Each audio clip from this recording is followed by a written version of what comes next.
Hey there, Goa fans. This is Mark, DJ Solitaire here with episode 120 of Retro Goa Explorations, my weekly series in which I share in each episode one of my favorite tracks from the 1990s Goa Trance psychedelic dance movement.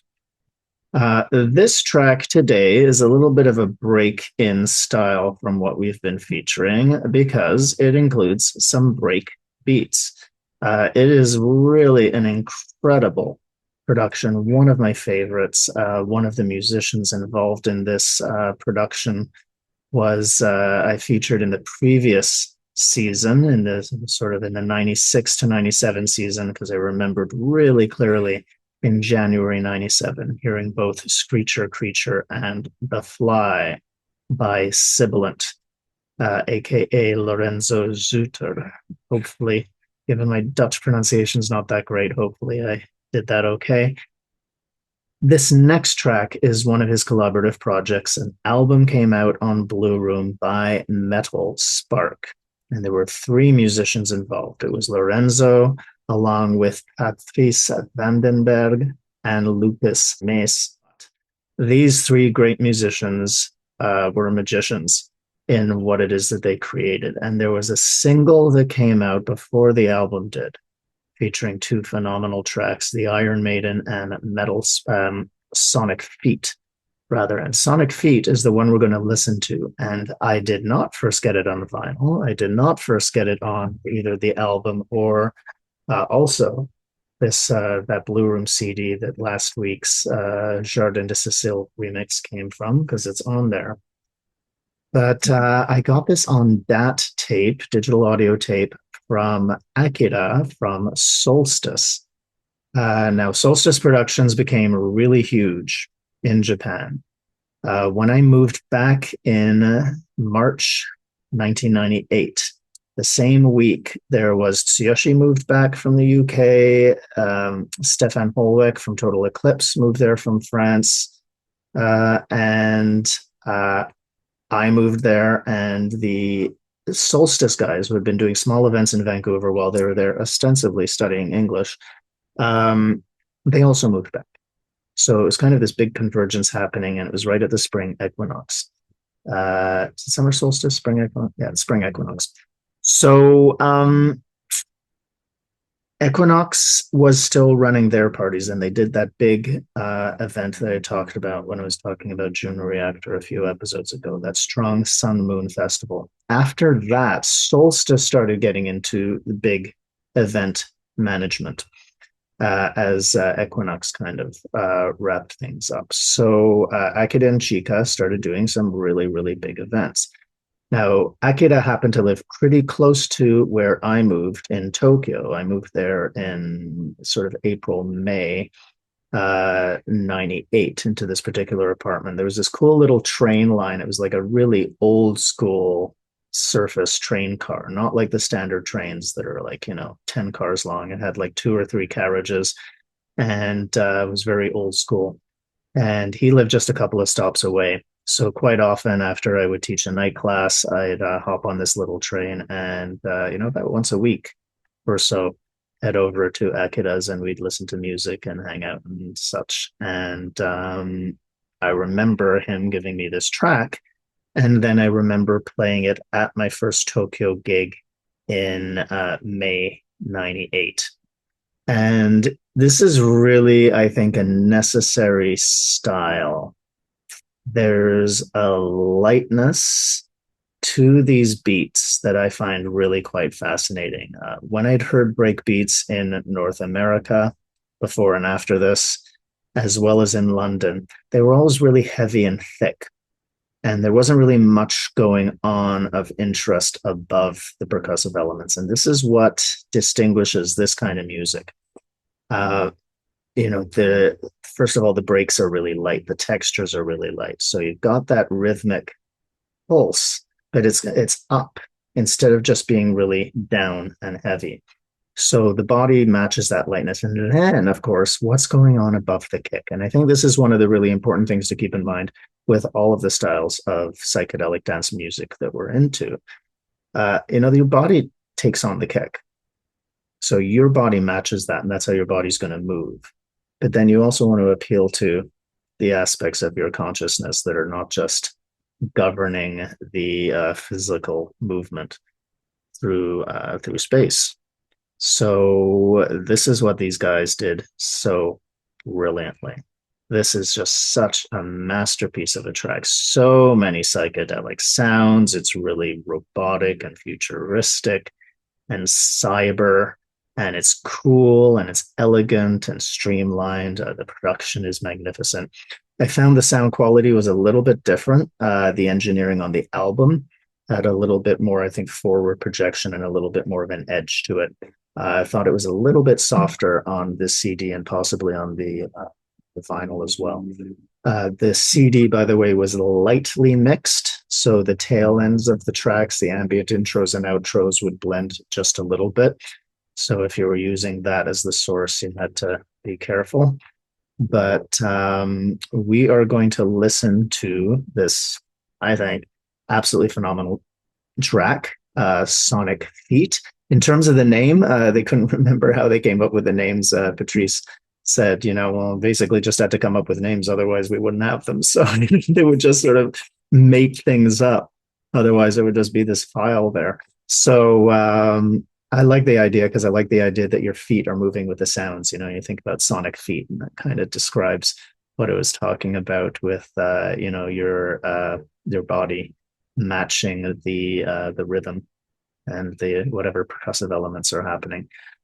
Lorenzo added also that Lucas had just recently got a Nord lead, and that a lot, those upper sounds that are going on come from that. And he couldn't remember where the other sounds came from, but he listened to it just recently. He said it had been about 25 years, and he said he was pleasantly surprised and found it quite refreshing. His preference would have been if the BPM was a little bit lower. But what's interesting about this is, because we're living at a time now where the BPMs are just ramping up. This doesn't sound fast to me. And that's what I think is interesting, with break beats. With the break, it can either seem slow or fast. But even at this high pace, I think it's the lightness of the texture and sort of the upward beat of those breaks that somehow gives it this feeling where it's not fast, it's just light and breezy.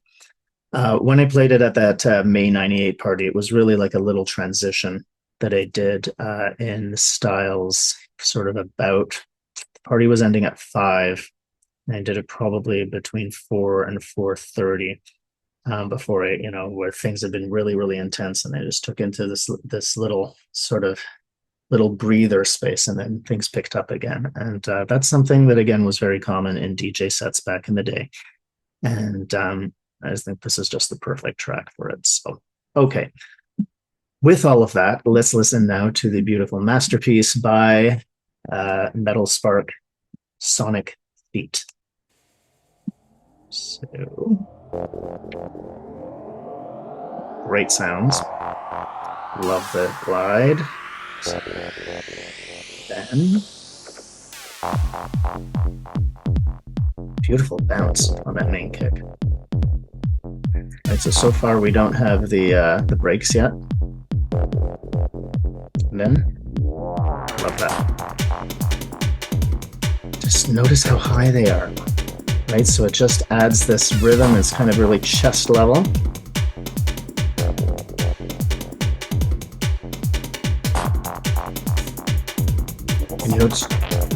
Again, they're all like voices that are going on, right? So it's like these electronic voices, all these different, beings communicating to each other. Love that sort of gnarly kind of sound. This, again, has still got some beautiful lightness to it.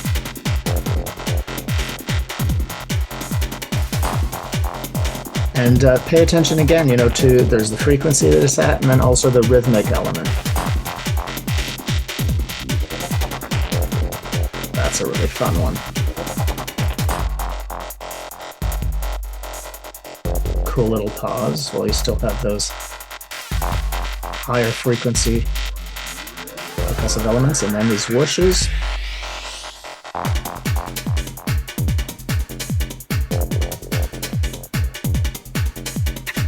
fantastic. It is nothing like any of the other breakbeaty stuff that was in the mainstream at all.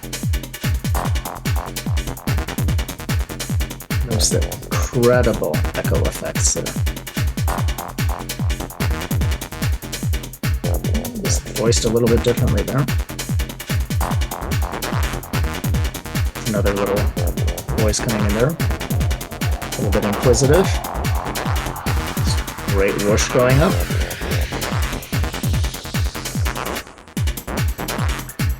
Another cool little break there.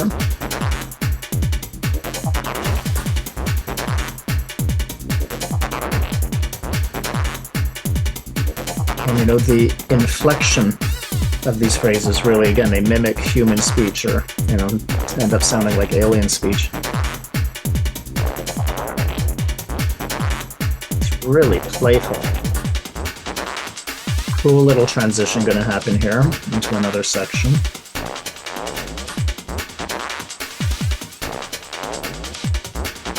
Pay attention to this.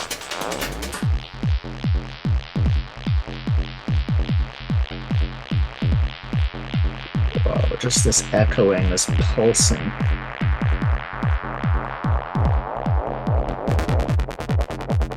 Leads into this. We get that little piece from the beginning, starting to come into a different context here.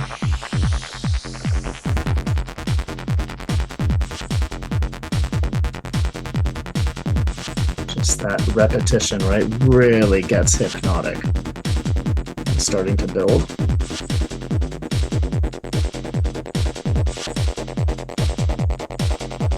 This is just this gorgeous build to what's going to be an absolutely incredible break.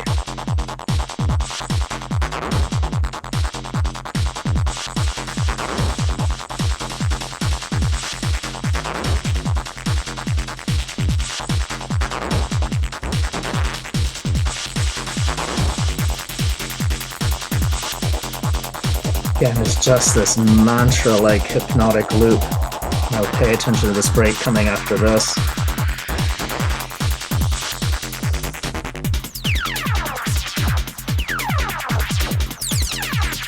Just laser cyber.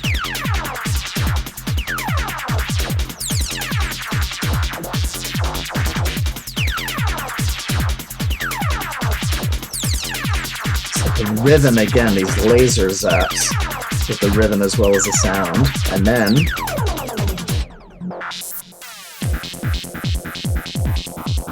I mean, it's like the whole thing builds up for that transmission of laser beams sort of zapping you from another dimension. And this is what's missing, I think, in a lot of the trancey stuff now as well. It doesn't sound cyber. Yeah, this does.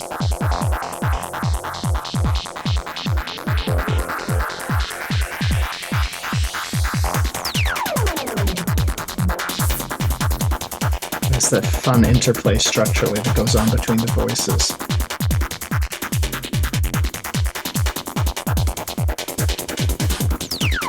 Get that? The other stuff is happening. There's how many different elements happening, and they kind of sound like one, but also sound separate. Very cool little pause in the proceedings there.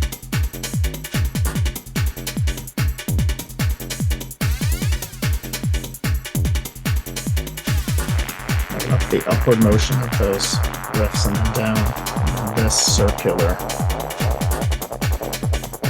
And we get that detached articulation there. And it gets smoother again, and again more circling.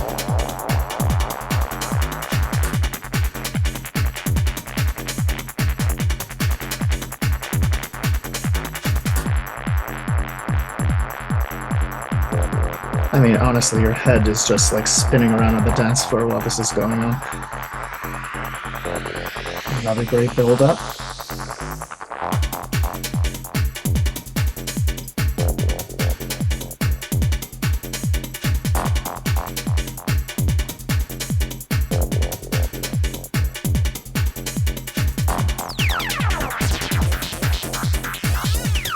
An amazing echo afterwards.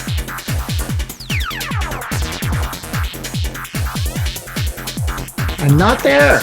What do you know? Just when you think you know what's happening, this is what's brilliant structurally, just catch you off guard. Almost 30 years later. There's steps climbing again still. The kick's dropped out. Nice long outro.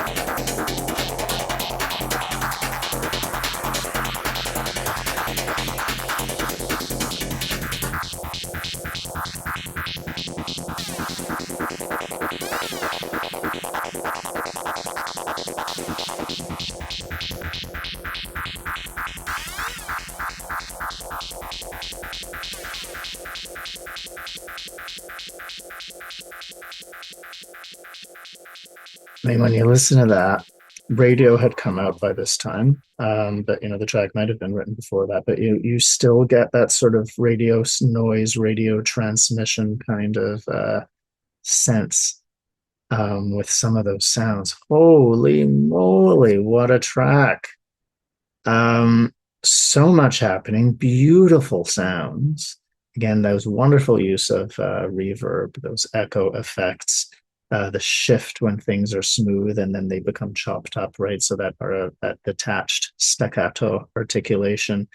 But those laser beams, right? They don't show up a whole lot, right? So everything kind of builds up to that climax when that message gets introduced.